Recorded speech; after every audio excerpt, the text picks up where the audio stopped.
Pourquoi faire de l'économie de la connaissance? Pour une raison très simple, qui est que, comme la connerie, la connaissance est infinie. Et ça change tout quand vous y réfléchissez bien, parce que les matières premières ne sont pas infinies. Mais la connaissance est infinie. Si nous basons notre croissance économique sur les matières premières, eh bien, il y a une contradiction mathématique inévitable entre croissance infinie et matières premières finies.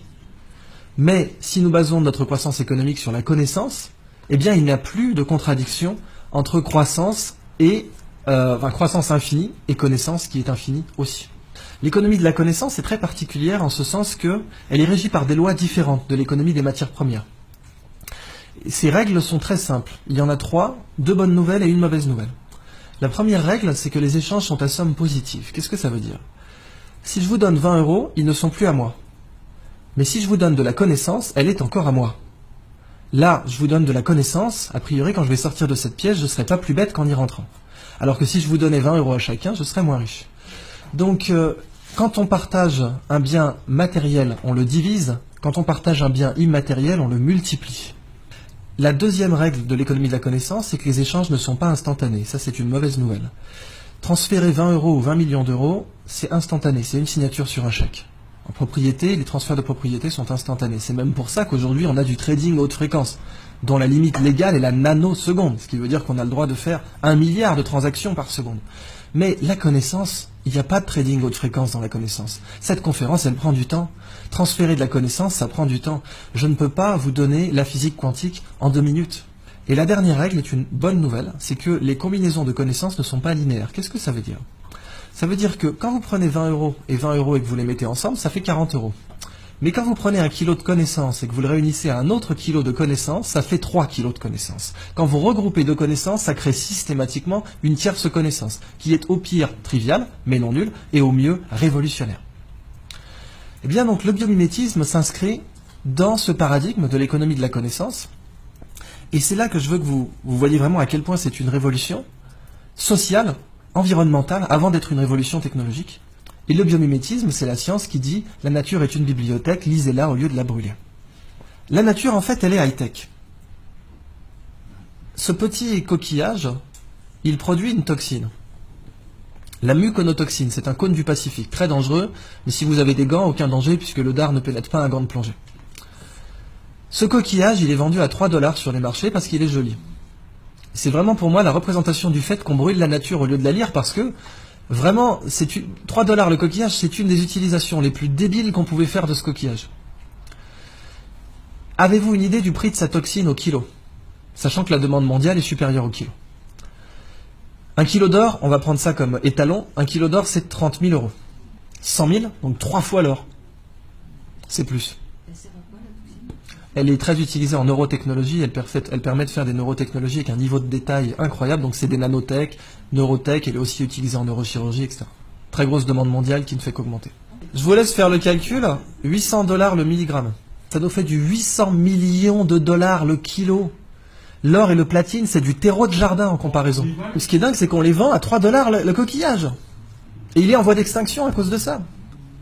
La crevette menthe religieuse. Alors elle, c'est la crevette de tous les records, quoi. Cette crevette peut vous péter une main ou un bras. Elle est grande comme une langoustine. Il y en a 400 espèces dans le monde. Et vous voyez ici, elle a des petits marteaux là.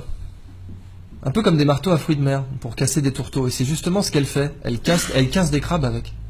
Seulement quand elle envoie son marteau pour casser un crabe, elle lui donne l'accélération d'une balle de fusil d'assaut.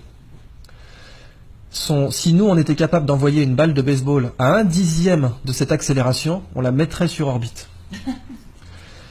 Ce marteau casse évidemment un aquarium blindé, puisqu'il a l'énergie cinétique, il aura la vélocité finale d'une balle de fusil, mais il a une masse supérieure.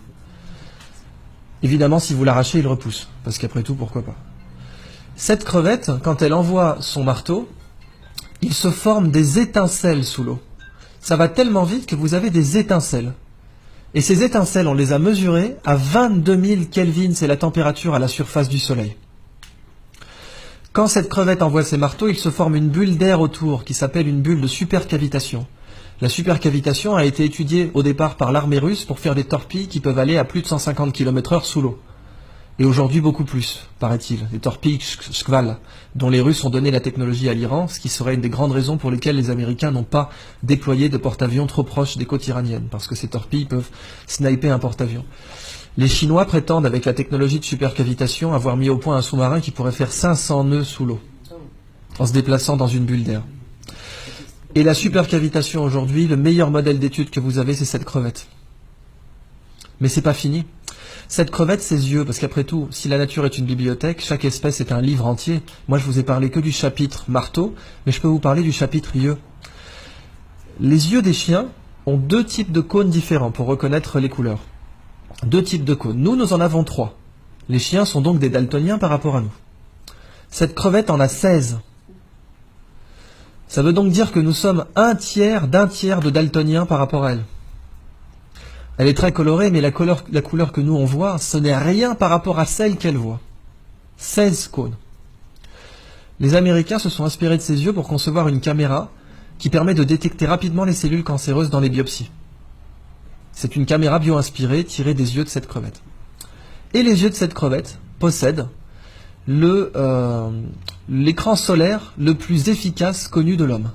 Les mycosporine-like aminoacides, qui sont des écrans solaires naturels, produits par les espèces pélagiques. Ces écrans solaires sont très intéressants commercialement parce que nos écrans solaires sont des perturbateurs endocriniens pour les coraux. Et quand on se baigne avec de la crème solaire, eh bien, on détruit les coraux.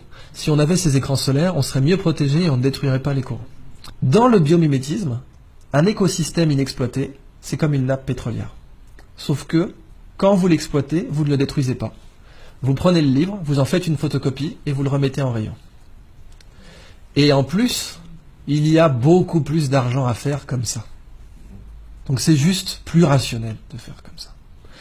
Alors voilà donc la fin de ma présentation sur le biomimétisme. Je vous donne simplement un épilogue pour vous parler de la Blue Economy, qui est l'application du biomimétisme à l'industrie. Et la Blue Economy, c'est une 3e histoire que je ne développerai pas, mais dont je vous donne simplement l'incipit, qui est imaginer un monde sans déchets. Imaginez un monde où la prochaine fois que vous verrez un déchet, il faudra emmener vos enfants au musée. Regarde maman, une canette de crocs. C'est fou ça. Ce monde, on sait qu'il n'existe pas aujourd'hui. En fait, il existe, c'est la nature. Quand les feuilles tombent des arbres, on n'organise pas un système de ramassage. Dans la nature, les déchets n'existent pas, parce que la nature produit en cycle. Mais nous produisons en ligne. Et du coup, nous sommes la seule espèce aujourd'hui qui produit des choses dont personne ne veut. Et quelque chose dont personne ne veut, ça s'appelle un déchet.